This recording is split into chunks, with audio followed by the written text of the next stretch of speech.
Yep.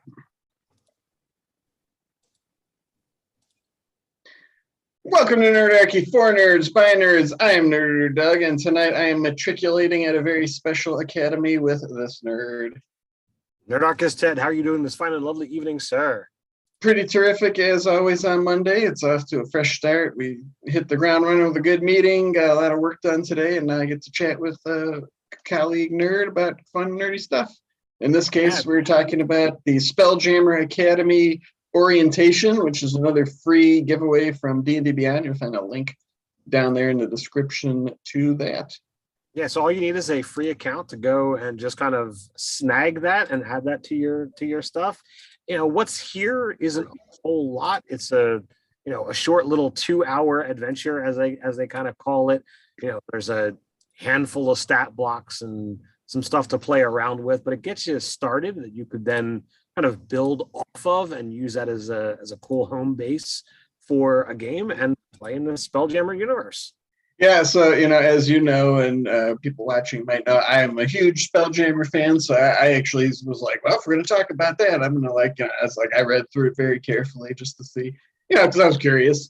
Of course. What it would all be about. And I thought it was pretty fun overall.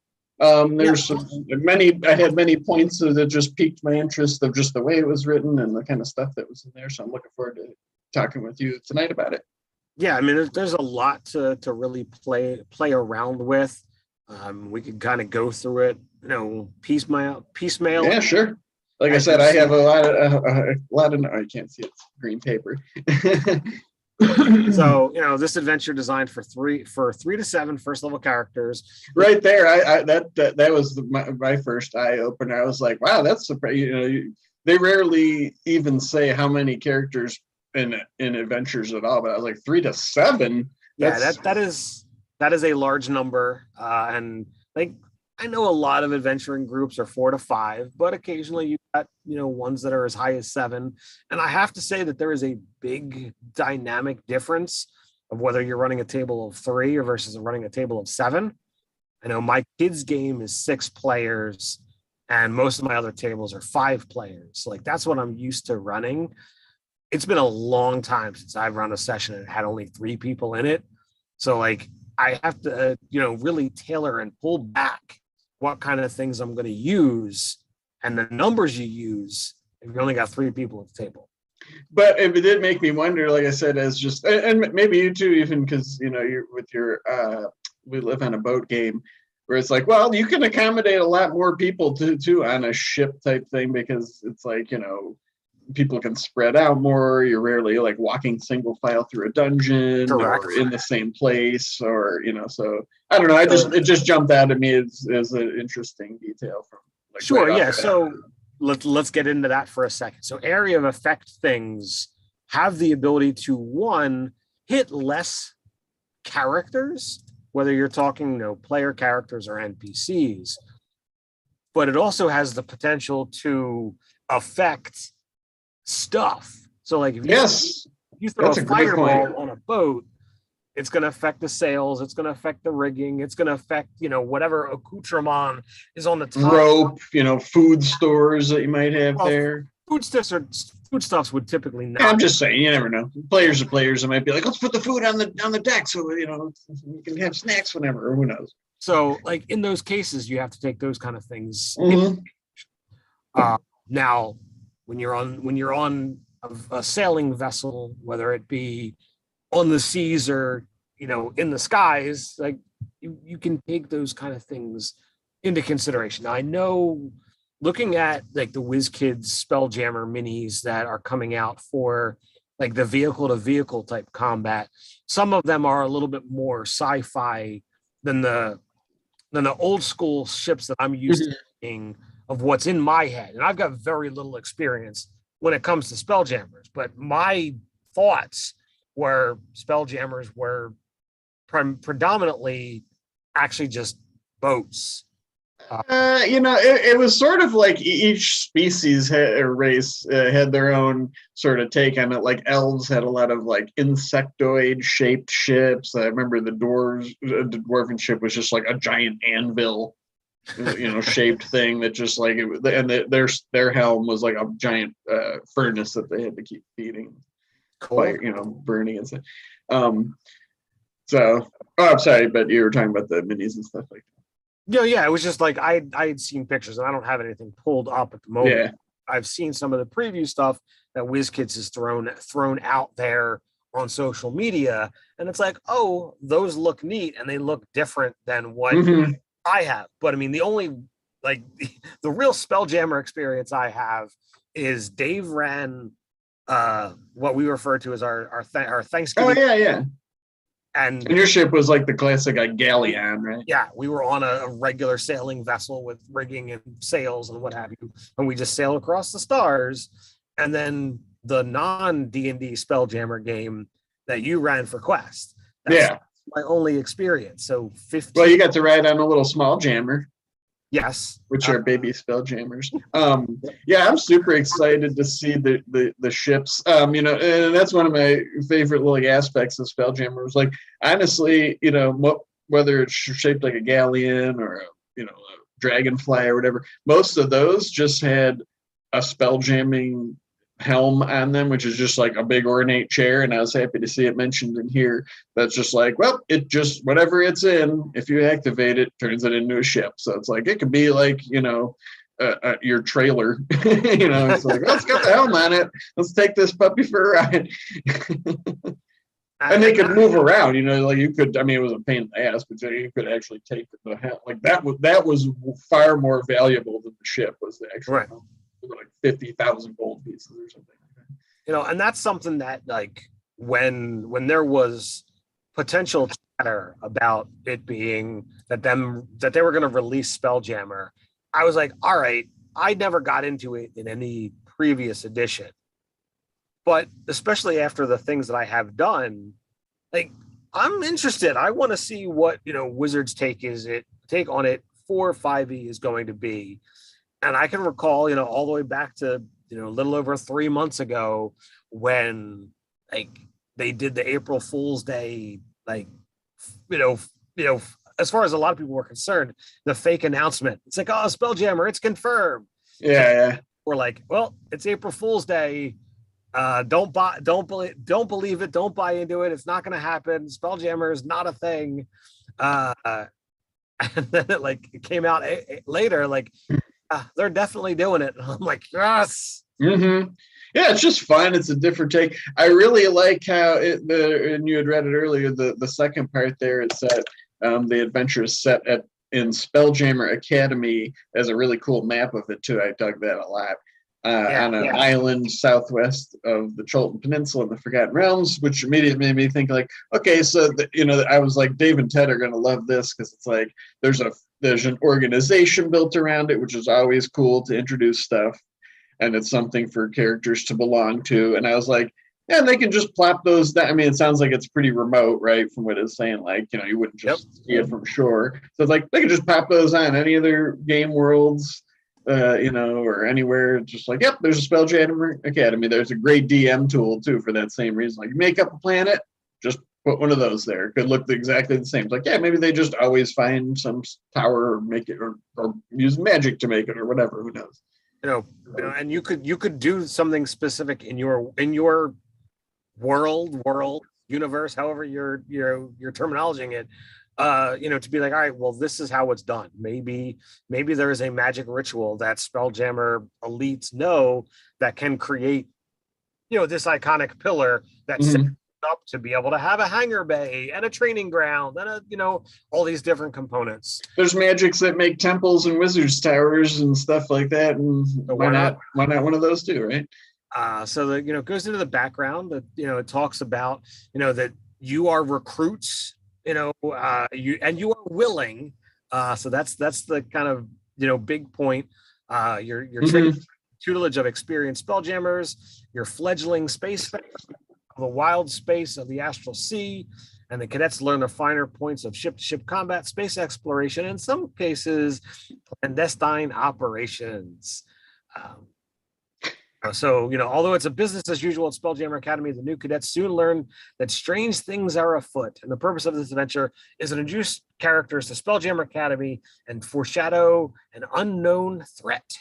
So yeah, right away, early on here, I was picking up like, okay, that's got a bit of an old school vibe to it. Like, and we talk about it here and there off camera and stuff too, where it's like, and give advice to people too. It's like, well, when you start an adventure, I mean, where you, the DM, as the sort of the director of the movie, chooses to pan in, can be anywhere. So it's like, you're instead of like starting like, okay, and like introducing these elements, like we're gonna travel to the academy. It's like you're there. You've already said that you're gonna join this academy. That is the premise of the event. So I like that. Yeah, and that really does talk about like the buy-in. You're going to run a Spelljammer Academy thing. You need to make sure that your players are in on it, because if you spring on, yes, made your character and this is what you're doing, you're like, I have no interest in this.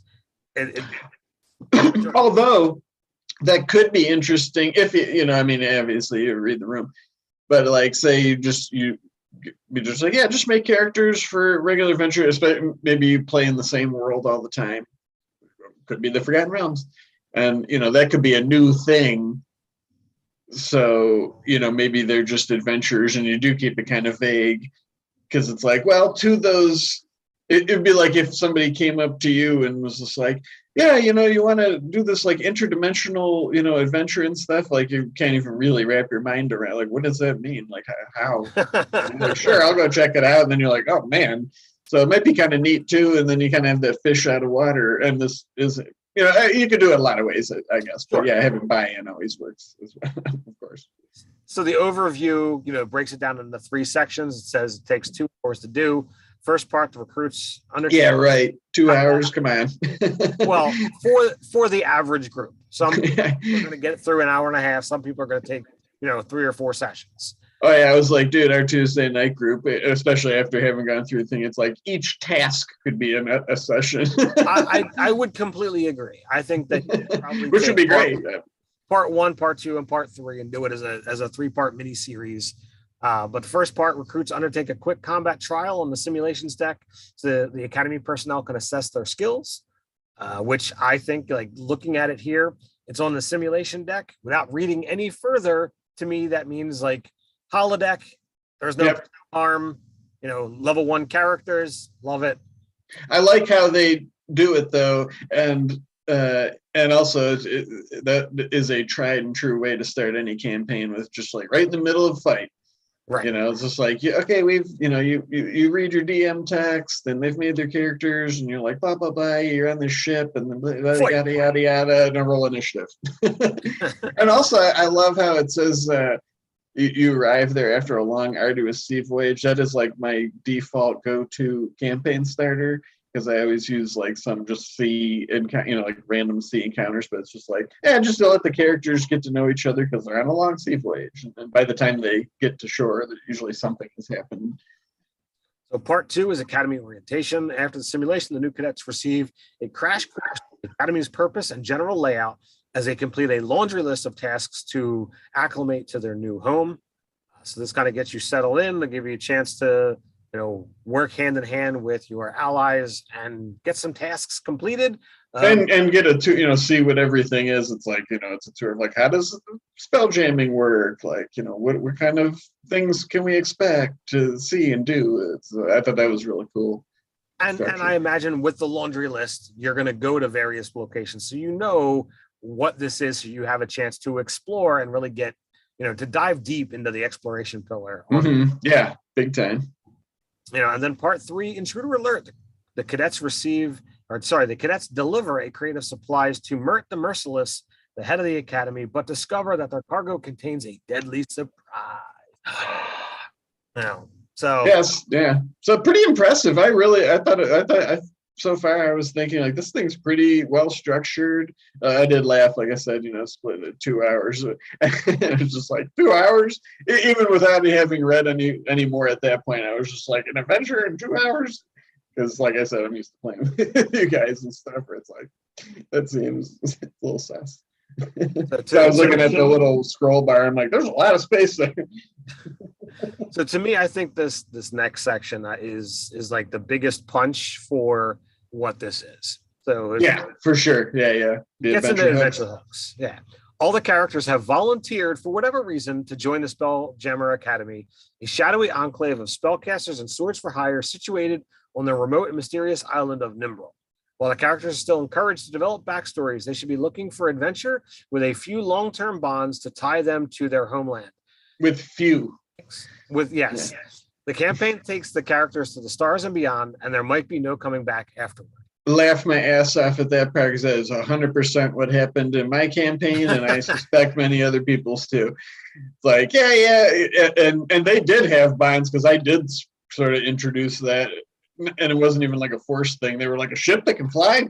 Let's go, and they never went back, never talked about it. I even like would give them hints that like things were happening. They just never returned. So I look at that like, okay, number one, characters have volunteered. 1, 2, 3, 4, 5 words.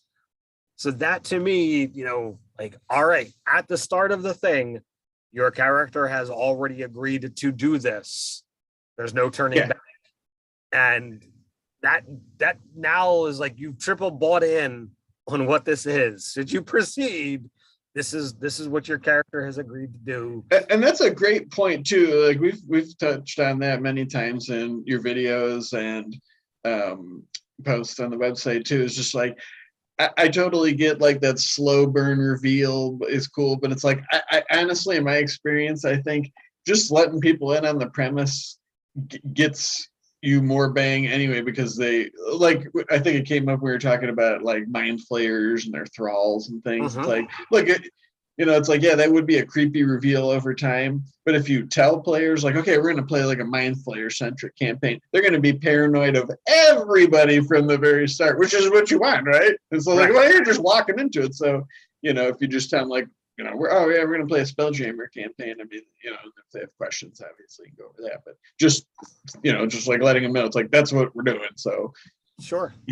Now there's something to be said, like, playing the reluctant adventurer can be fun at times, but like, I don't really feel that it's going to be a fun ongoing process with like, oh yeah, let's get on a Spelljammer ship and leave your world.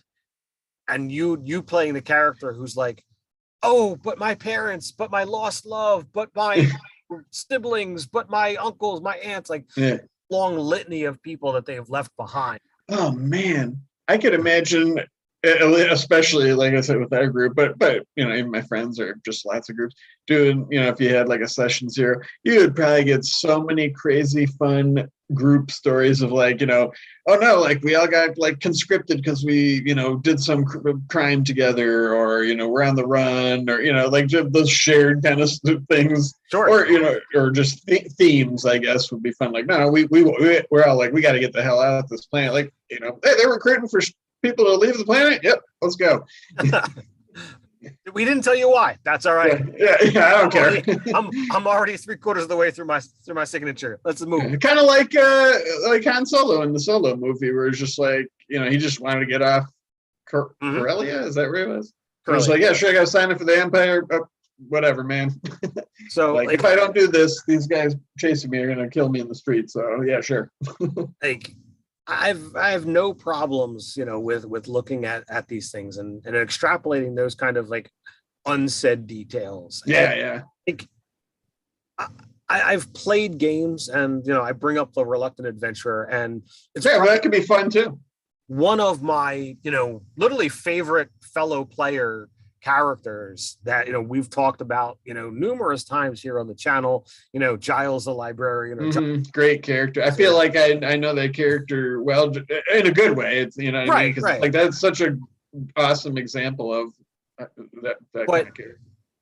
But while the character was reluctant, the player had the dynamic of, I'm bought into the game, and that was the separation where if you're going to do that kind of thing, you as the player need to be able to say, all right, I am on board for this. I am just giving you a character to play with. And there be, all right, well, I have to go on this, adventure too, as you brought up, get away from, problems left behind.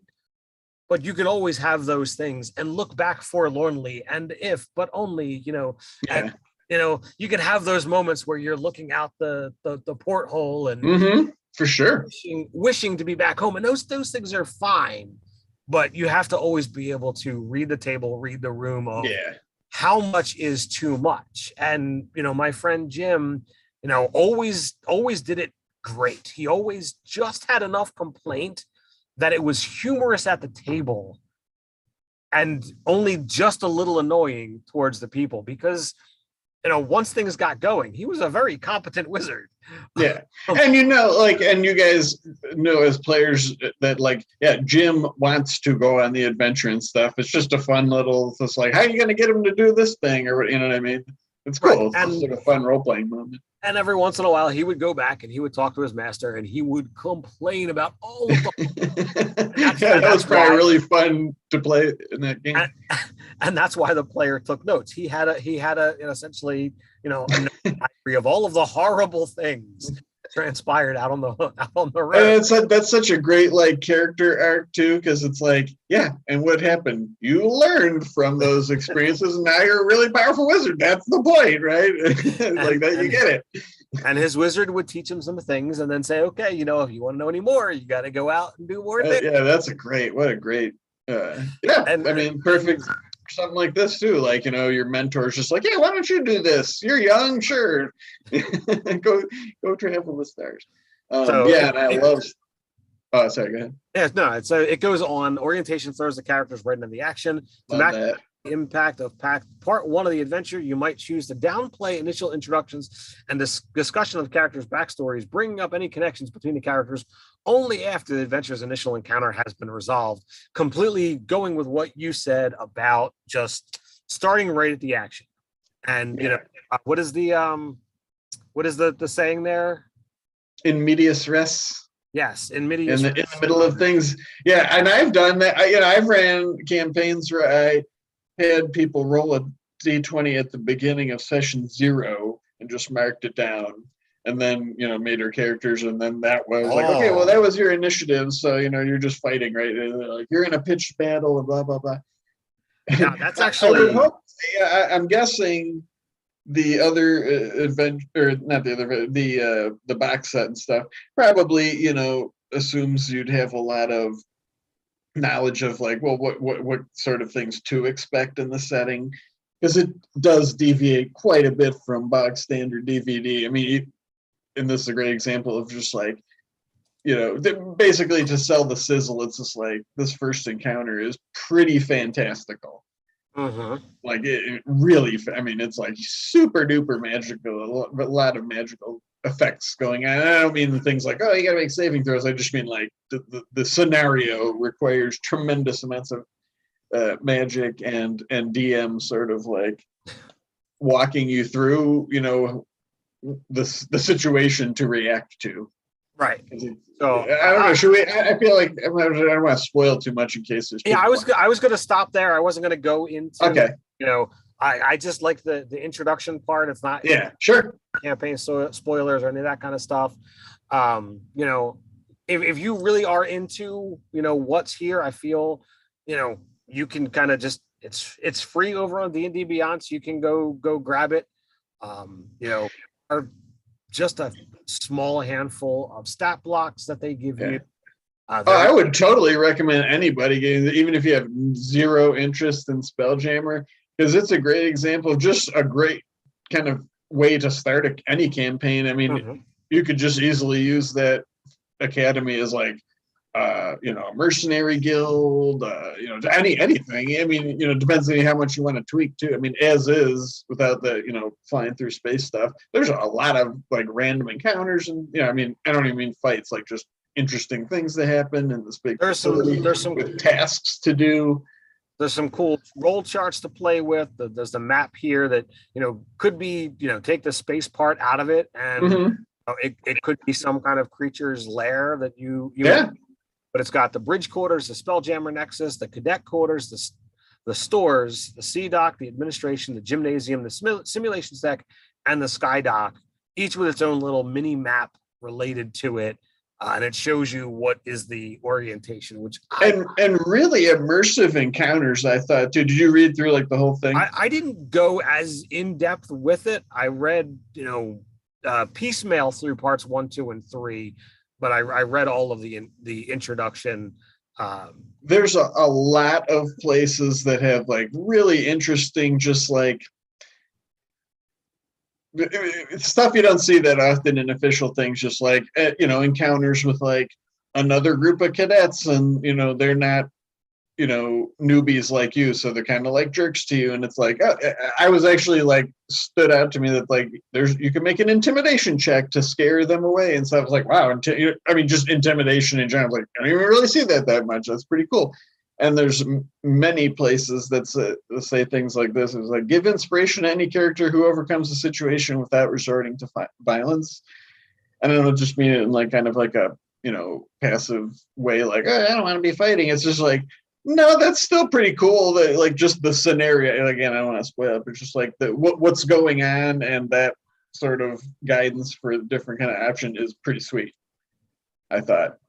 I would completely agree. And like, to me, I love seeing when, official products are talking about like non-combat resolutions, because like you don't always see that kind of stuff. So yeah. Right. And they have a little bit of mechanics. It does make you feel like you are doing so, it's not like, oh, we just talked our way out of it. It's like, yeah, but just like you have to roll the dice, and and again, it's like, if what's going on is interesting, which I mean, if you think about it, like it usually is, whether you're talking to some weird creature or monster or just an interesting NPC, it just feels cool to like do, just to sprinkle those little mechanics. And so it's like you talked your way through, but it was like using your abilities too, which I like as a person that likes rolling dice and the gamey part of the game. So I usually do this about 8:30, but I feel like there's a bit of a pause. I'm going to do some quick admin kind of things. Okay. I received a box from our lovely friends over at WizKids today. So the first part I'm going to show off is some of the things from the new Critical Role set that's coming out. You've got the NPCs of Wildmount, which is, I think, super awesome because you've got some very cool, iconic characters. I don't know how well that's gonna come across there. Oh, is that the turtle guy that was like the navigator? Orly? That is Orly, yes. He, was not only the navigator, but he was also the tattoo artist, I believe. Oh yeah, and a bard too. Didn't he have like bagpipes? Yeah, he's got the bagpipes literally attached to him. Yeah. That's the cool thing here, including, I believe it's a Mage Stone Golem. Ooh, that sounds sweet. Super badass. As well as like the awesome Forge Guardian, which I thought was going to be a little bit bigger, but it still looks super sweet. So you should be on the lookout for me talking about this over on. Wow, they hooked you up. That was from WizKids? That's from WizKids. Man, they are just crushing it. These guys are going to go on those ones are going to go to me, but these ones are going to go into the collection. So I've got a Loth the Spider Queen. Ooh, nice, cool. Looks absolutely badass because, beyond the 8 spider legs, she's got 8 arms, which I've never seen that. Oh, that's interesting. Before. So that's a cool take on that. Looks pretty cool. I've also got the Forgotten Realms Adventuring Party Starter. It's got a Yuntai Rogue Eliwick Tumblestrum, which is a character from the Wild Beyond the Witchlight, Varys Silvery Moon Ranger, Nadar Selfless Paladin, and Hama the Pashar Ruin Seeker. So these are very cool looking minis. They might be a bit specific to certain character archetypes, but I think they're really cool. And like I said, man, I'll tell you, ever since that Giant Options UA, I just have had like just a sea change of my view of D&D. Not that I was ever like a stodgy, like it's got to be quasi medieval, but it just was. It was so like just like, oh, it's a fantasy superhero game. Like that's what it just felt like. They had like a real like identity to me now. We're in a market full of like medieval fantasy games. It's like, yeah, but this game you're a fancy superhero. So it's like I'm all on board with like, yeah, I totally see why that they're staying like here's a standard starting party. It's like just all crazy characters. Like, yeah, man, why not, dude? Who wants to play like a Snake Man rogue and all that crazy shit? It sounds cool. So I definitely feel, like I said, those things are going to go to the giveaway. So it'll Yeah, nice. You guys at some point in time. I might just stack them into August. So just to get them out the door quicker. So be on the lookout for that next month, that first week. Mm-hmm. Now back to your regularly scheduled Spelljammer program.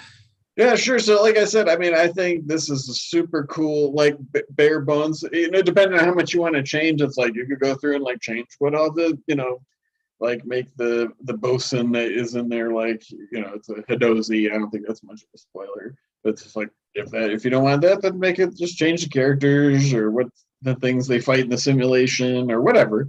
But just the bare bones of like an organization that has like structure and rank.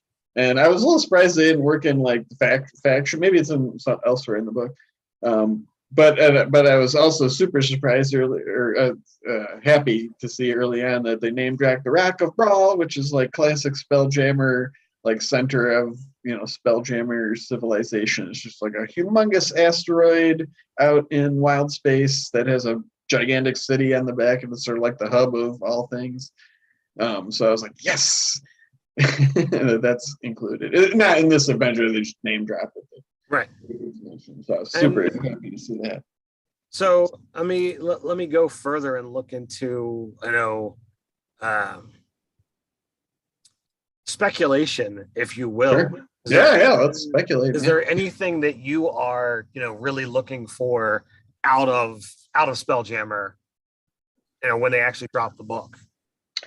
It sounds silly, but I hope there's at least one little suggested adventure hook to introduce it to your campaign of just like an anchor falling out of the sky in front of the PCs, because that was like the classic like box set thing of just like, whether they're first level, you could just start doing whatever. It's just like they anchor from, orbit basically.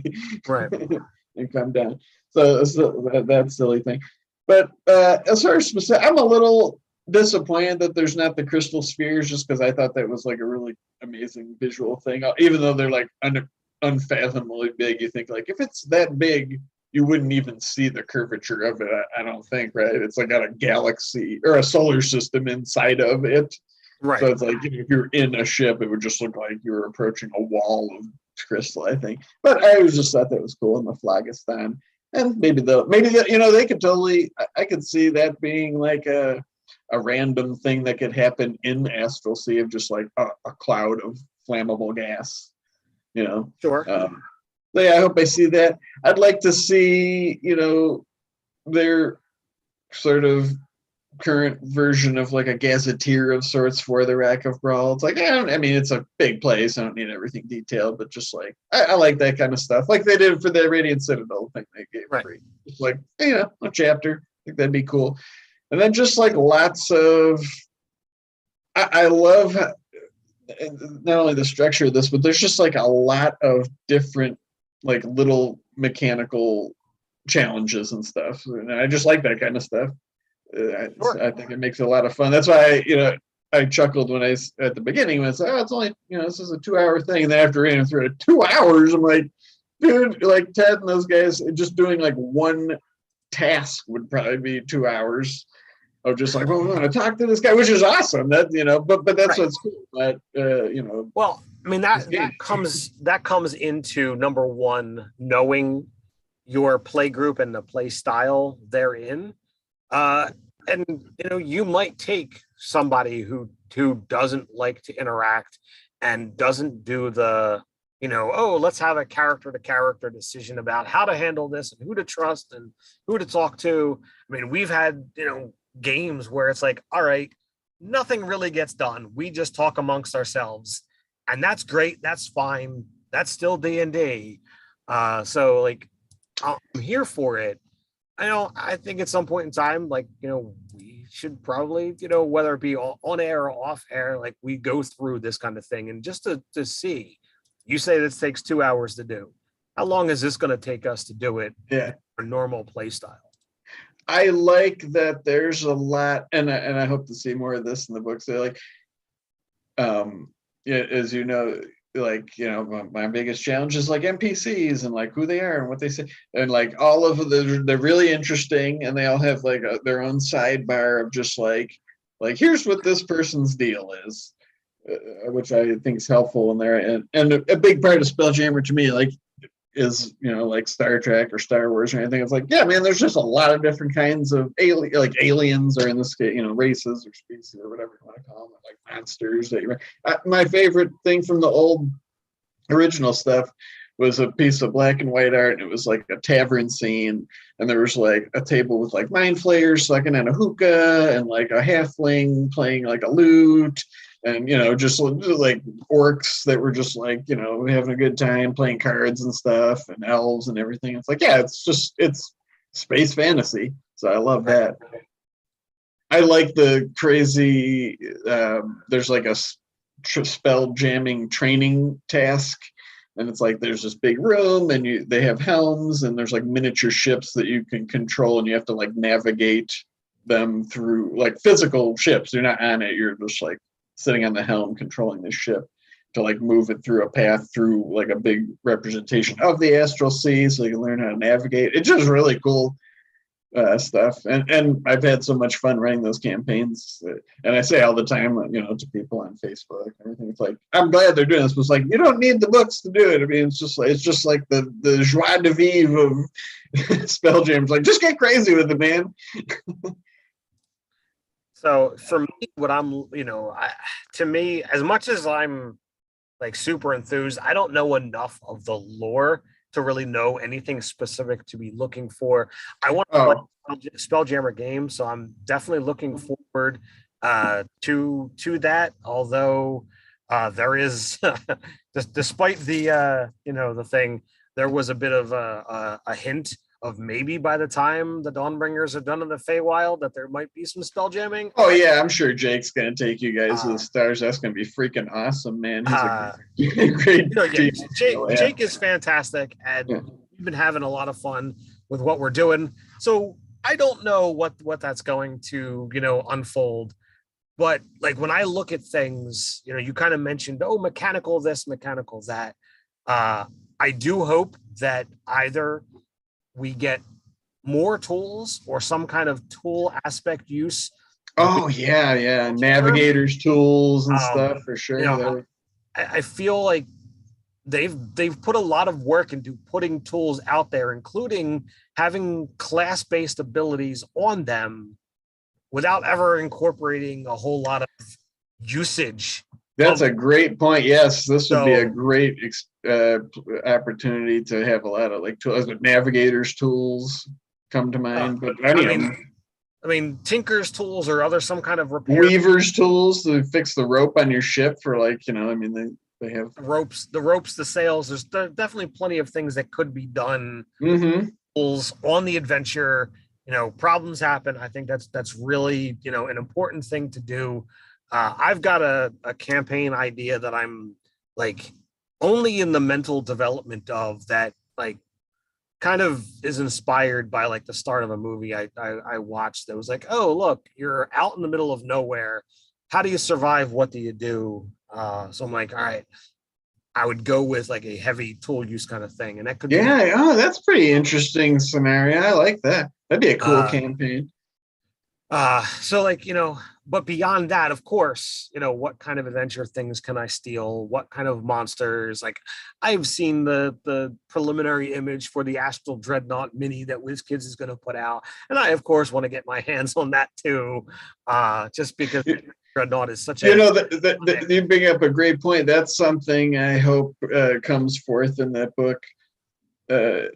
And that from my experience too, it's like, and probably you too with your boat, it's like when you have a situation like that, they can take on much more deadly threats when you're talking like when you're on your ship And especially it's like if it's a ship that has weapons and stuff, and like believe you me, by the end of their campaign, like they had like magic wand of magic missile stations like on the ship and stuff, you know, and like a big eldritch cannon or whatever it was, ballista.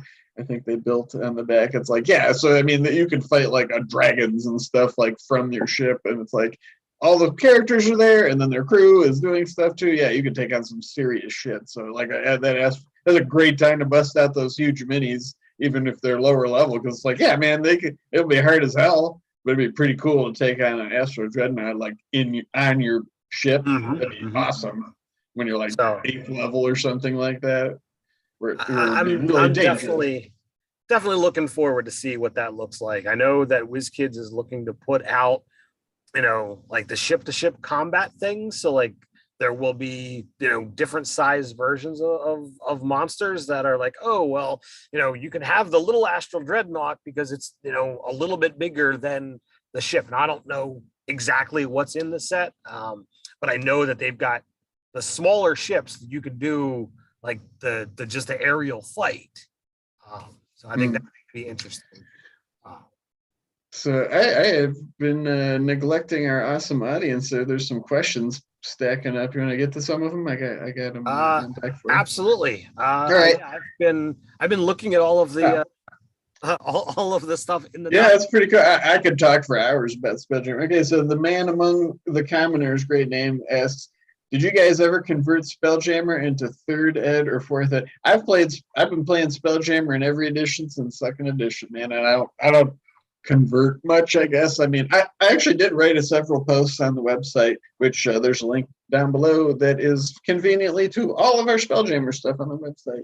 You can go check that out. But you know, I actually did develop a lot of like ship mechanics and things of like flying and combat maneuvers for that game, but the players never really used them. We just kind of like did it on the fly, and they never really noticed that it was like different all the time and stuff. So I never played Spelljammer officially. Dave only loosely used the name Spelljammer, but didn't actually incorporate anything beyond the concept. Like our captain knew how to fly the vessel. I was the navigator, but you know, didn't really get much into anything beyond that. We just essentially were on a sailing vessel and we flew amongst the stars as opposed to the sea. And I have gone back and looked at the original 2nd edition stuff. Of just like, there's a lot of like complicated math of like how much air is around your ship, and then it's like, well, how many like how many creatures of each side are on the ship? That's how fast the air depletes. A lot of like just calculations you have to make, or like, you know, if you figured out like how long would it actually take to go from like realm space to Kryn space, it was like a long time. Even I mean, in realistic terms, you know, like for us humans on Earth to go to another solar system, obviously would be ridiculous. So it was shorter than that, but it was still like hundreds of days. Like, you know, going through the phlogiston, or like going to the edge of the crystals, like just from the like Pluto to the edge of our own crystal sphere would be like a month. You know, like, so that's fast, right? Like much faster than real, you know, we could go in real life, but it ain't like you're just zoom there going through wormholes and shit. So Parks has a question. Fun fact though, the game that Pruitt ran on WebDM, what was it, Homeward Bound or something like that, his Spelljammer game. He used my or I don't know if he did the whole time, but he started off using my I did use Hyperlanes, which is a really awesome sci-fi hack of 5e. And instead of spells, they have gambits, which were basically the same thing. They're just not magical. They're just cool stuff you can do. And the pilot class had all theirs were like shit you could do like with the like barrel rolls, and it's like when you do this, like the ship can make an extra attack and stuff. So I added all of those into D&D Beyond for my players to use, and then he, was in that campaign so you could see what I did in Captain. So cool. Yeah. So Parks has a question, so I'll let you finish. Sure. But do they have single-person spelljamming vessels? Thinking like of one per party member, and they join a larger ship, kind of like the Silverhawks. I mean, theoretically, you could if you had the money and the helms. I mean, like you could put a helm in just like a large wooden crate, basically, or just on a platform. I mean, if a ship, like I remember seeing art, like a ship could get destroyed as long as the helm was like on a plank of wood, wood, so you could fly that. So yeah, I mean, technically you could, and there was like little, consumable devices that would like give you a packet of air, like an individual packet of air and stuff like that. So yeah, All right, now here's the big question for you: Spelljammer Kobayashi Maru. like an unwinnable situation. That's sort. I took that orientation thing to sort of be like a Kobayashi Maru style thing, and the challenge. It's just like, well, is this supposed to be like sort of unwinnable? I mean, again, I don't want to get too much spoilers, but it's like it doesn't. It's not designed to end in victory.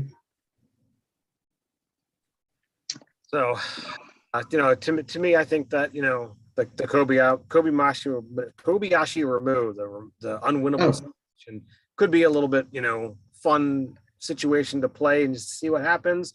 I think since they've got a simulation room, that could be a place to play around with that. Elfbait also says a ship's maintenance downtime activity could be something to decorating that thing, stacking it up. I'm currently watching on Disney Plus the Star Wars Resistance. It's like a 2-season little cartoon thing, and I've been enjoying it. But like, there's always mechanical things that need to be fixed, and like to me, that's an element of the game that you absolutely have to, play around with something like this. Well, if you make it, the more invested and immersive players get, it's like, I mean, and when they have money, and believe me, like this game, like the rewards you get for doing the things were like pretty substantial. I thought, right, for like first level characters, you're getting like 100 gold each, and so like, damn, dude, like, which is great because it's like players, when they have the money and stuff to spend it on, they'll do it. So I think when you begin talking about spell jamming, I think like the monetary system needs to be higher. So paying a rate for Spelljammer makes sense to me. So that's true too. Yeah, because of like, I guess to circle back to that question of the downtime activity. It's like, yeah, that's what they'll do. I mean, my players, you guys, if like guys get a kick out, it's like I loved doing that stuff, like buying furniture, like specific. I was like, well, I'm gonna get a velvet couch and stuff. Like, yeah, we got like 20,000 gold. And I go, I want like cool shit, man. Or like stocking, like what's the expensive booze we can get for the bar, like the galley and whatnot. And that's an element that can always be done of like, okay, if you're going to be on the ship for a long time, can you make an aspect of the game is to improve life with on the ship? Yeah, that's an aspect of like, are the players in on that? And, are you going to incorporate that kind of thing? Which means, are you going to try and hire particular people and find particular things? You could have a lot of fun with it, should you so desire. Yeah, and to Elfbait's comment too, it's like, or somebody else had asked about Crit Academy. And if players like do seem interested and they want to do that thing, it's like, well, maybe that becomes like another opportunity for them. I mean, you're going all these different places. Like if you have like Weaver's tools proficiency and like you're the one who always is fixing the sail, it's just like, oh, I need to make sure I want to get like like better canvas when we go, or like a different kind of thread, or just restock or something. You just become interested in it. It's like you have a cool mobile base. And I we've said this many times on the channel, but in case there's people out there who are hearing this for the first time, tool proficiencies for a lot of games are going to be what you make of it. If you don't ask the questions, if you don't, nudge your GM of, hey, I have this tool proficiency and it means something to my character, the rules or the campaign doesn't take that into an account currently. Yeah. That Spelljammer goes against that and does things. Now, fortunately, there is some creators out there who do take that stuff into account, and you are listening to two of them right now. I noticed Crit Academy had a comment said, "We just polled our audience on toolkits and creating more and providing some solid beneficial mechanics. I can totally see it as a need that people will flock to. Well, then you will love our module called Taking Chances over in the store, which has all of that stuff you just mentioned. There's tons of different tool challenges. You can use your tools to play basically battle bots, and then there's also a version of that with ooze little slimes. There's new toolkits. There's a whole adventure that you can only solve by using all your tools, all sorts of stuff. So go check that out. Yeah, so that's over on nerdarchy.com if you weren't aware. And Doug's absolutely right. It's a lot of fun. It's awesome. And I would say, like what you were saying, getting to too, is like toolkits. I mean, I hate to always just shuffle things off. Like when people are like, how does a DM? How do I blah blah blah? It's just like, hey, that's like a pretty niche thing. That's on the player to bring that stuff up, like you said. And there is content, like we said, we hope isn't Spelljammer and already currently exists in our book. That like nudges you in that direction. But it's like I always pick whenever I know it's just kind of a throwaway thing, but when I make characters, I always think like, well, what would they have? And to me, I always think like that's the thing they're like deep down they're a nerd about, like Vent. Just like, he's a barbarian, he's from the plane of fire, and it's like, and he likes blowing glass because I figured like, well, it's hot there. It's probably really easy to get into that hobby when you live in the elemental plane of fire. It's just like, I don't even need to kill him, man. I just do it like I'm a front porch, and I often brought that up into Robin's credit as an awesome DM that actually became part of the story. And several times I had like cool encounters with NPCs, and I knew things about glass thing because I asked, right? Like there was like a stained glass thing. It's like, well, would I have any insight into that? Like, is it a special kind of glass or is it magical? And it was like, that actually helped. Right. So Timo had I know we're running real quick. Timo had a comment. He said, Spelljammers need to eat magical jelly beans. If you like the idea of fantasy D&D space adventures and food, then you should 100% look up the playlist for Ingest Quest on this channel and the Nerdarchy Live one, which is exactly that. See, we got everything you need at Nerdarchy. So, getting into, that kind of stuff is absolutely a lot of fun. Timo is also talking about the Artificer Steel Defender can be an R2D2 unit. So you could definitely have a lot of fun working with that kind of thing. And, it's like familiars. I could imagine a Steel Defender literally having, the tools built into it. And for sure. It hands you the things that you need, similar to the way, an R2 unit can. Again, me watching Resistance with, them really doing a lot of work with the ball droids or the roller droids, depending upon who you're talking to. And if they stick with the OG Spelljammer lore and stuff, so the ships through the center of the plane of gravity, that it's actually like that's where gravity is. So once you go below like the halfway point of a galleon, it flips. So like in my game, like in the cargo hold, like all the stuff was like on the ceiling because it's like but because of that, you go on the outside of the ship, you can just walk around it because you're always being pulled towards the center of the ship that you're on. So yeah, that would tell like that Steel Defender could just walk right out on you. Could just walk down to where the hole is with it and have your tools ready. That would be awesome. Hell yeah. That could be a lot of fun to really play with. And, to me, when you make Steel Defender, you can make it look like however you want. Literally, in 3 different games playing with Nerdarchy related people, 3 of us have made battlesmiths. I made my lizard folk battlesmith, and his Steel Defender was in fact made of bone and leather, and was creature. It was this like 6-legged. That's really cool visual. Like I'm like kind of like one of those like rural cult like culty type. I don't know. So like I'm talking about like just sticks and like bound together. It had a more primal alien draconic type skull. It had I would have loved to have it had a a poison attack, but I couldn't create that ability. Dave played one for a while, or is playing one, I forget which, with his Saturday morning game, and he played a gnome battlesmith, and the steel defender was a kangaroo that he rode around in its pouch. And then in our Under the Dome game, Dave's brother's character, we are in a motorcycle gang because we're playing in a post-apocalyptic D&D game, and his steel defender is a giant goat that is his sidecar on the motorcycle. That's pretty sweet. Does it run alongside? Well, it can attach and drop away. So like because it can't keep up with the speed of a Hell's right. Devil's Ride. So like it pops out a wheel and just kind of like and we just kind of go along.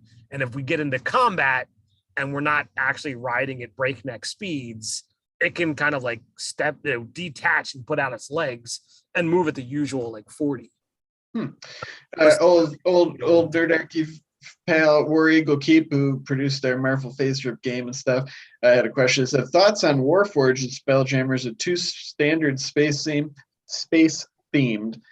I don't think so. What's cool about Spelljammer is that like there's just no limit on your imagination, right? So it's like, you could go to Eberron where they're like made in a creation forge, and that's how Warforged are. But it's like maybe on another planet you want to say like same, mechanically they're all the same and stuff, but you could totally change like the lore around them or like how they're made there or whatever. And then there's like auto gnomes, which are just actual robots, because like Warforged are actually like living they're alive, they're not, but like auto gnomes I think are like actually constructs, right?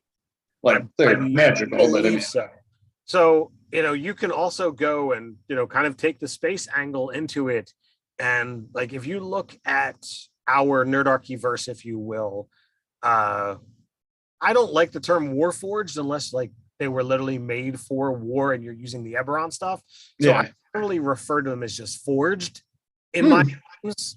But that's cool. I like that. I never picked up on that before. We have, clockwork people, which you can just use the stats for Warforged, but you're a clockwork person and explain how you, became so.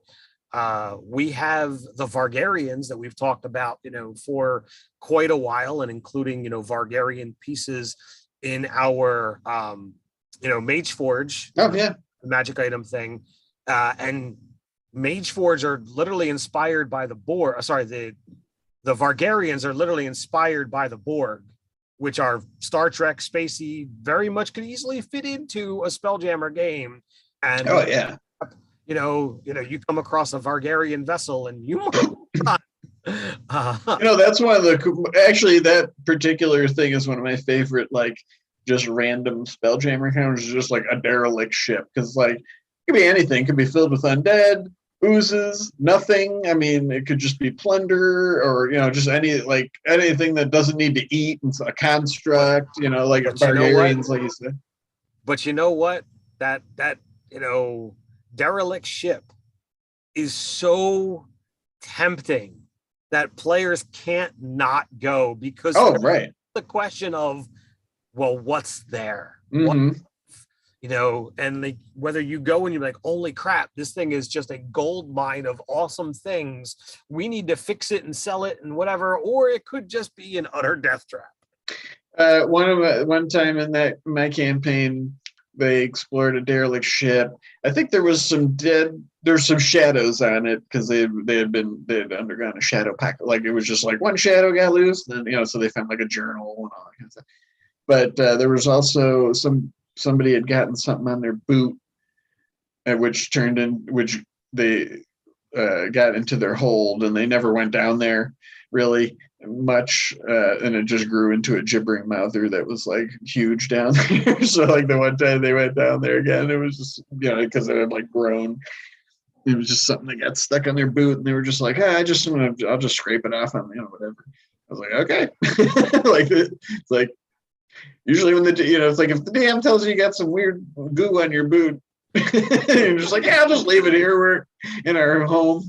Like, great. So I think Elfbait, nails it succinctly. You can pretty much do anything in Spelljammer. He made, get sonically controlled symbiotic mecha bugs, so like literally fantasy, you've got access to all of, the fantasy genre.